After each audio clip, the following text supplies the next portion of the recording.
नमस्कार, welcome back. मैं हूं Brajnandan, advocate and legal consultant.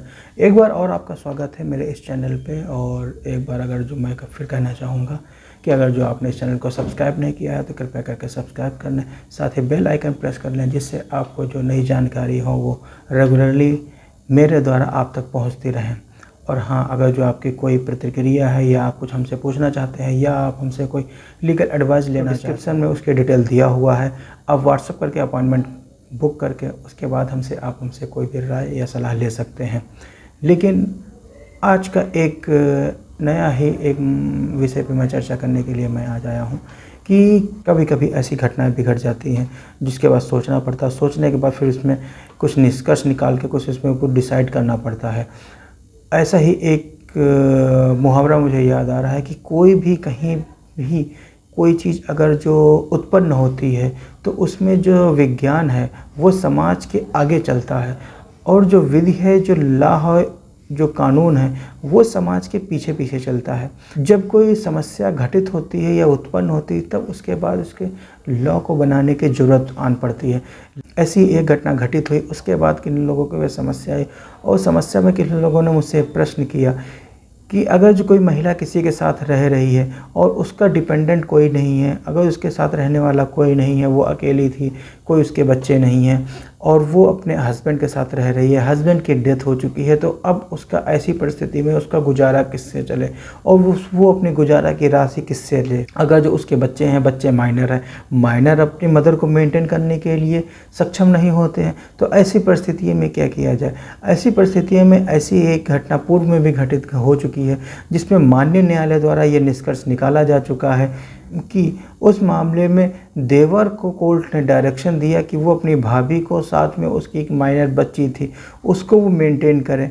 तो मामला प्रकाश में तब आया जब एक महिला ने घरेलू हिंसा अधिनियम के तहत कंप्लेंट फाइल किया। कंप्लेन में न्यायालय ने उसके जो निकटतम संबंधी थे उसको तलब किया और उस पर विचारण करने के बाद ये पाया और ये साथ में निर्देश दिया कि देवर अपनी भाभी को 4,000 रुपये मासिक और प्लस 2,000 रुपये अपनी भतीजी को मेंटेनेंस दे।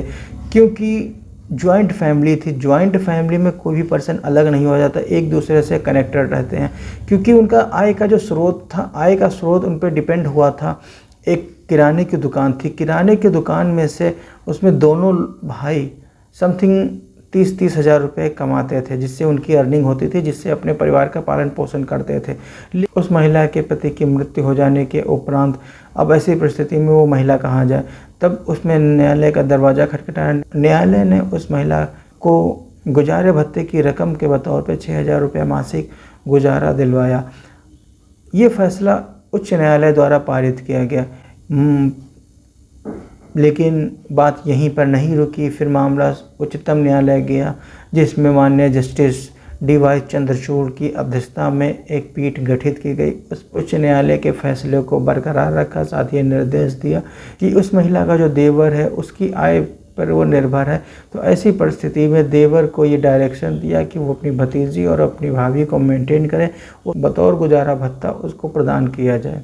और साथ ही इस फैसले के बाद एक नया एक लैंडमार्क जजमेंट ये साबित हुआ, और इस जजमेंट में साथ में कोर्ट ने ये भी डिफाइन किया कि घरेलू हिंसा अधिनियम के साथ ही इस फैसले के बाद माननीय न्यायालय ने ये भी निर्धारित किया और सेक्शन 2Q में ये भी परिभाषित को उसको स्पष्ट किया कि अगर जो जॉइंट फैमिली में मेल मेंबर रह रहा है और वो जॉइंटली रह रहा है और शिकायतकर्ता के साथ रहा है, तो ऐसी परिस्थितियों में वो उसमें शिकायत प्रस्तुत कर सकती है और निकटतम अपने ससुराल के संबंधियों से गुजारा प्राप्त कर सकती है।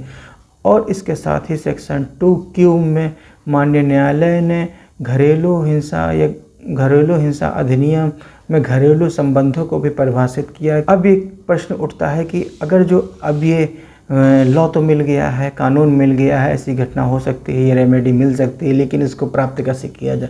प्राप्त करने के लिए मैंने पहले भी वीडियो में बताया जा चुका है, आज मैं फिर उसको रिपीट करके बताना चाहूँगा कि अगर जो कोई व्यथित महिला है जिसको शिकायत लगता है कि कोई उसके साथ अगर कोई गलत कर रहा है, उसको घर में रहने नहीं दिया जा रहा है, तो महिला को सबसे पहले माननीय न्यायालय के समक्ष प्रार्थना पत्र प्रस्तुत करना है। प्रार्थना पत्र प्रस्तुत करने के उपरांत तो दर्ज हो जाएगा। दर्ज होने के उपरांत उसमें बयान होने के उपरांत माननीय न्यायालय विपक्षी गणों को तलब कर लेते हैं। विपक्षी गणों को तलब होने के उपरांत समस्त साक्ष्य लेने के उपरांत निर्णय पारित करती है। और इसके साथ ही घरेलू हिंसा अधिनियम में न केवल जो ससुराल पक्ष है उनसे केवल गुजारा भत्ता प्राप्त कर सकती है, और यहाँ तक भी उसमें उसके साथ ससुराल जो उसका मैरिटल हाउस है उसमें उसको रहने का और उसमें निवास करने का भी प्रोविज़न दिया है कि अगर उसको ज़बरदस्ती निकालते हैं तो इसके खिलाफ़ वो प्रार्थना पत्र प्रस्तुत करके उनको निकालने से मना किया जा सकता है। जो वैवाहिक जो निवास स्थान है उसमें सम्मानपूर्वक उस महिला को रखने की जिम्मेदारी ससुराल पक्ष वालों की होती है। और ये भी ज़रूरी है कि अगर उस महिला के साथ कोई माइनर बच्चे भी रह रहे हैं तो माइनर बच्चे को भी गुजारा भत्ता ससुराल पक्ष वालों की तरफ से देना होगा, जैसा कि माननीय उच्च न्यायालय और बाकी उच्च न्यायालय ने अब निर्धारित किया है कि अगर जो कोई महिला अगर जो व्यतीत है उसको सम्मानपूर्वक जीने का अधिकार उसको भी है, जैसे कि अन्य महिलाओं को भी जीने का अधिकार रहता है। आज के लिए इतना ही। अगर जो आपकी कोई समस्या है तो आप कमेंट करके हमें बता सकते हैं। दूसरे व्यक्ति को भी शेयर कर दीजिए जिससे उसका भी कुछ जो कीमती जानकारी है उसको भी मिल सके। वीडियो को अंत तक देखने के लिए प्रेम पूर्वक धन्यवाद।